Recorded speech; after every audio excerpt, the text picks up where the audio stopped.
Good morning, metalheads, and welcome back to the newest episode of Metal Sanctuary. I did take last week off to spend time with my kids during Thanksgiving. I hope that everybody had a very good holiday, and one of the things I'm thankful for is for the amount of people so far that have supported this channel. Now, this one is going to be another top 10. It is on the top 10 bands that never put out a bad record. Now, there are quite a few criteria I put on this, and by bad record, I mean an album or a band that didn't have any one or numerous albums that were considered controversial in the metal community as far as, oh, well, they had a lot of good albums, but this one wasn't really all that good, or, just being able to actually make an argument for the entire discography being pretty good. I do have some other criteria as far as putting newer bands in this. I tried to stay with a parameter of at least putting out somewhere close to 10 albums, or an older band that maybe put out less than 10, but for maybe death of a band member or for whatever reasons weren't able to put out any more than that. So let's start with the honorable mentions, and going into the less than 10 category, we have Death. The quintessential death metal band, the one that started everything as far as death metal concerned. Chuck Schuldiner passing away in 2001. Never know what direction this band could have gone in, but they had 8 very solid studio records, and I don't think there's any other reason you couldn't put on this list. They are honorable mention just because I ended up with a list of about 17 bands, and I didn't want to add 3 filler bands in just to make a top 20, so I decided just to put it as a top 10. I like the round number thing on this one. Also, another one for me, Fear Factory. Not really a traditional metal band or anything, but I just think that there's not an album they put out that wasn't a Fear Factory record. There's nothing I don't think anybody could say, well, they changed their style to suit this or that, or this album isn't as good as some of the rest of them. I think Fear Factory just had a solid discography. Another one for me, Obituary. I think they put out about 8 or 9 records. There's nothing wrong with any of the Obituary records. It's Obituary every single time. You know what you're going to get from Obituary, and they don't dumb it down. It's not redundant. Prong is another one for me in the honorable mention category. Whether it was their groove style, their kind of crossover style, whatever they happen to do, slightly industrial.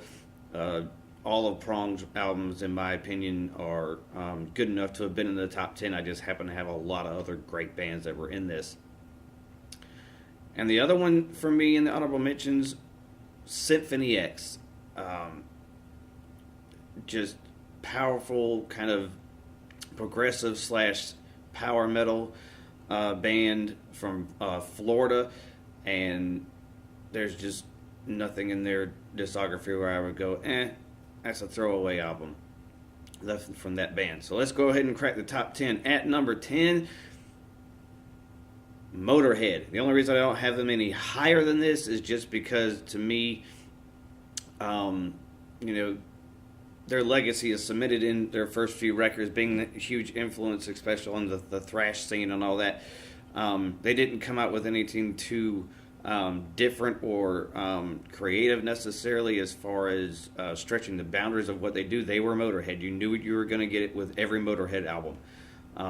It was going to be fast, it was going to be dirty, it was going to be raw. You knew what it was going to be. And I don't think you can really have a top 10 without putting Motorhead in here. Number 9. Let's go ahead and get our first Doom band out of the way. Saint Vitus. Not a whole lot of records, but quality through and through every single album. One of the very first traditional doom metal bands. One of my personal favorite bands, not just in doom. At number 8, I know there's going to be some controversy on this one, especially from a few of my friends and followers. But I'm going to put them on there simply because I will defend one album in particular, and that is Testament, The Ritual. I know a lot of guys or gals out there, metalheads, would say, well, The Ritual was kind of, not, like Souls of Black, New Order, that thing. But you know what? It wasn't a sellout record. They didn't do anything too extreme off the ordinary. And then they come back and follow that up with Low and Demonic. I mean, Testament, just to me, Electric Crown, one of my favorite Testament songs, is on that record. I don't think you can, I personally could not omit Testament. At number 7, Type O Negative. Again, I don't think they put 10 albums out, but every album was pretty much what you would expect from Type O Negative.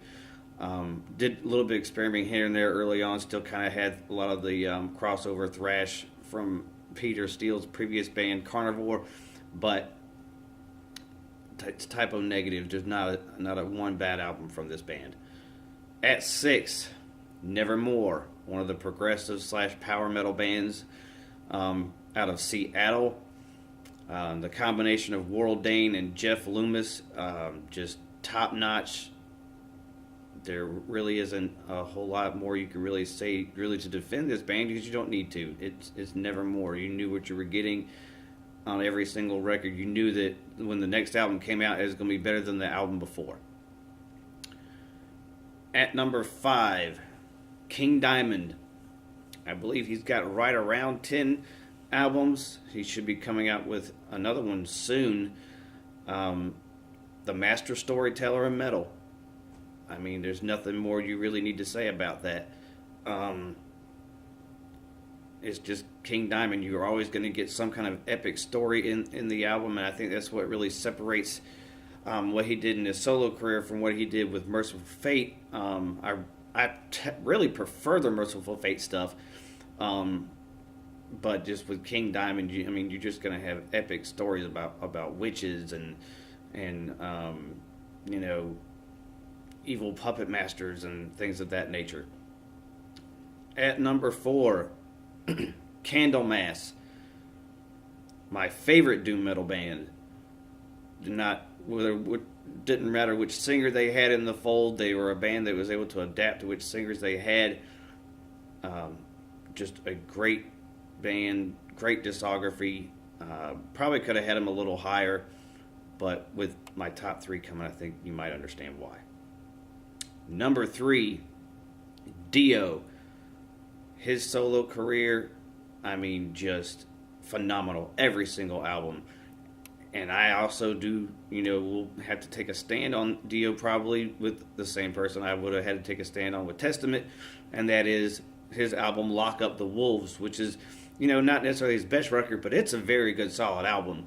I happened to listen to it not too long ago, again, just to refresh it in my head, and it stands up with all of his earlier stuff.